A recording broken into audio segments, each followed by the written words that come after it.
बिस्मिल्लाहिर्रहमानिर्रहीम। ये वो सबक देने वाला वाक़या है जो हज़रत दाऊद अलैहिस्सलाम की कौम के साथ पेश आया। वह कौम जिसने अपने रब के हुक्म की नाफरमानी की और आखिरकार जलील बंदरों की सूरत में बदल दी गई। तो आइए देखते हैं दरहकीकत वाक़या है क्या। वीडियो शुरू होने से पहले चैनल को सब्सक्राइब करना ना भूलें। ये एक कदीम बस्ती थी जो समुंदर के किनारे आबाद थी।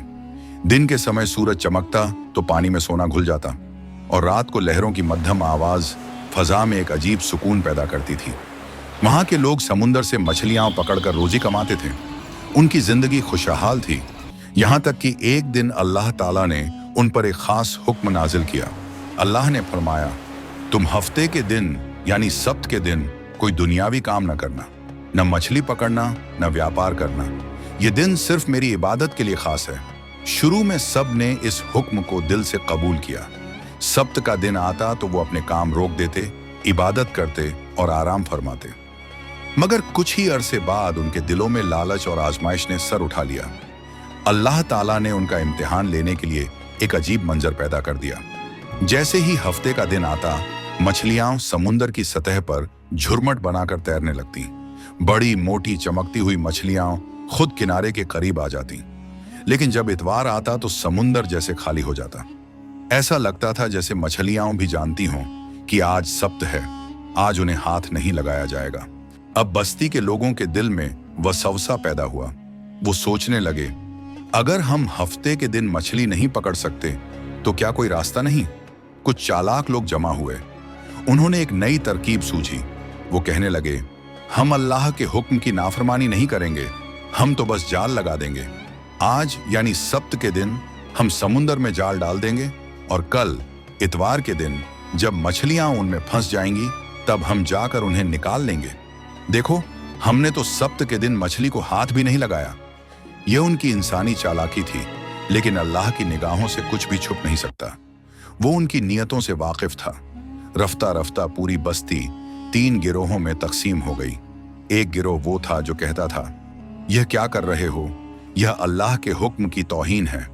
दूसरा गिरोह वो था जो यही हिला करता और हंसता हुआ कहता, हम कोई गुनाह नहीं कर रहे, हम तो अक्ल इस्तेमाल कर रहे हैं। और तीसरा गिरोह वो था जो सब कुछ देखता रहा मगर खामोश रहा, न बुराई की हिमायत की न उसकी मुखालिफत। दिन गुजरते गए, हिला करने वालों की दौलत बढ़ती गई, उनके जाल भरते गए, मछलियां कसरत से मिलने लगीं। इबादत करने वाले सोचते रहे, क्या ये वाकई कामयाब हो गए या अल्लाह इन्हें रुस्वा करेगा? फिर एक रात वो लम्हा आ गया जब अल्लाह का फैसला नाजिल हुआ। आसमान पर बादल गरजने लगे, समुंदर की लहरें जोर से शोर मचाने लगीं और फजा में एक खौफनाक सन्नाटा छा गया। अगली सुबह जब लोगों ने बस्ती का मंजर देखा तो उनके रोंगटे खड़े हो गए। जिन्होंने अल्लाह के हुक्म से खेल किया था वो अब इंसान नहीं रहे थे। उनके चेहरे बिगड़ चुके थे, उनकी सूरतें बंदर बन चुकी थीं। वो बस्ती में चीखते, भागते और रोते थे, मगर अब सब कुछ खत्म हो चुका था। कुरान मजीद में अल्लाह फरमाता है, फिर जब उन्होंने वह काम किया जिससे रोके गए थे तो हमने कहा, जालील बंदर बन जाओ।